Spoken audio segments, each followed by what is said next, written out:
Pengadilan Negeri Banjarbaru kembali menggelar sidang lanjutan kasus dugaan penipuan dan penggelapan terhadap terdakwa Andri Cahyadi dan kawan-kawan.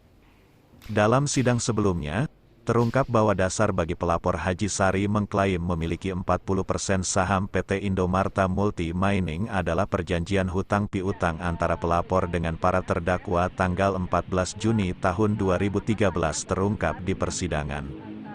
Dalam persidangan kali ini, penasihat hukum para terdakwa dari kantor hukum Equitable Law Firm menghadirkan dua ahli hukum ternama yakni Dr. Ahmad Reddy SHMH, selaku ahli hukum perdata, dan Dr. Flora Dianti SHMH selaku ahli hukum pidana.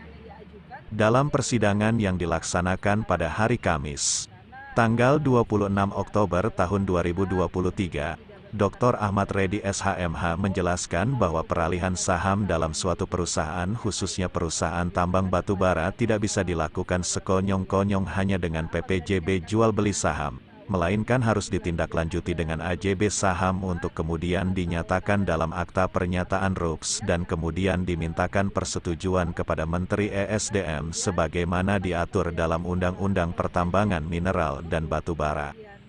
Secara keseluruhan Dr. Ahmad Reddy SHMH berpendapat bahwa kasus yang bermula dari perjanjian utang piutang ini merupakan hubungan hukum perdata, yang mana hal ini dibuktikan dengan adanya putusan Mahkamah Agung yang sudah berkekuatan hukum tetap terkait dengan permasalahan utang piutang tersebut. Dalam konteks pemahamannya kasus ini murni ranah hukum keperdataan dan tidak boleh ditarik ke ranah pidana.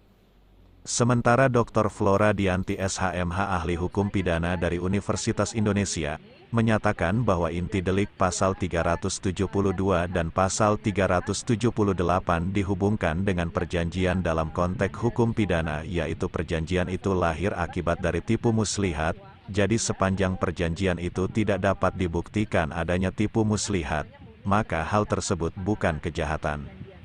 Selanjutnya apabila PPJB jual beli saham tersebut tidak laksanakan pembayaran dan atau PPJB tersebut tidak memenuhi syarat formil dan material artinya tidak dibayar oleh pelapor atau PPJB tersebut isiensinya bertentangan dengan kenyataan yang sebenarnya, maka PPJB tersebut bukan lagi termasuk akta autentik dan karenanya hakim tidak terikat untuk mempertimbangkan bukti tersebut karena tidak termasuk bukti yang sah bahkan menurut penilaiannya, kasus ini seharusnya masuk ke dalam ranah perdata.